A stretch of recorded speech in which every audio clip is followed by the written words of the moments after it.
Hello, my name is Brad Spence, and this is part 4 of my War of Austrian Succession series. Enjoy. When the Pragmatic Army arrived in Augsburg, they were met by King George II of Great Britain, who took command of the army. The Pragmatic Army marched to Hainaut, where the army faced the French army under the command of the Duke of Norris at Denning, which was the last battle that a British king led his troops into battle, even though it was a lucky escape.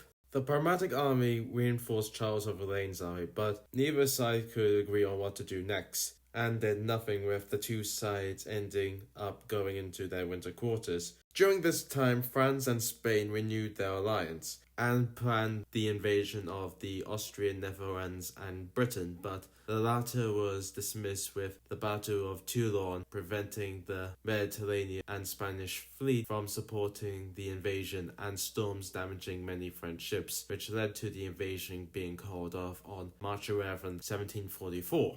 In May, the French army invaded the Austrian Netherlands, which deeply divided the Pragmatic Alliance, with the British focusing on defending Ostend and preserving the British Hanoverian army. The Austrians were focusing on Alsace, while the Dutch were reluctant to join the war and only joined when the French declared war on the Dutch Republic. The French swiftly captured the Dutch barrier fortresses, but with the Austrians invading Alsace, the French had to stop their offensive to defend Alsace. But when King Louis XV caught smallpox in early August, which temporarily paralyzed French command.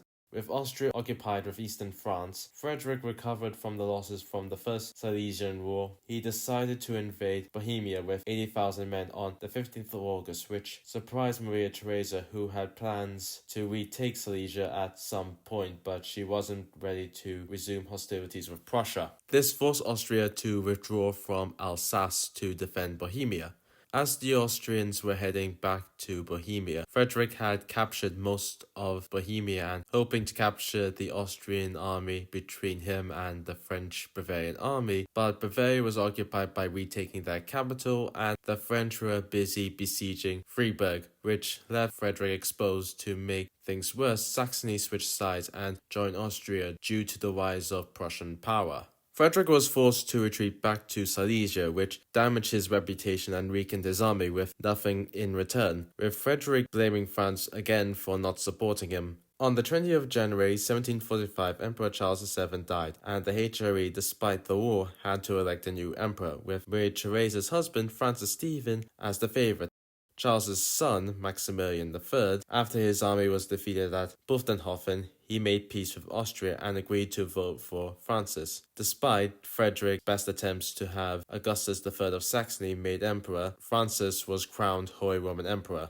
With Bavaria out of the war, France focused its resources on the Low Countries, with the Sacs preparing a plan to knock the British out of the war. Stay tuned for the Battle of Fontenay and the end of the Second Silesian War. See you next time.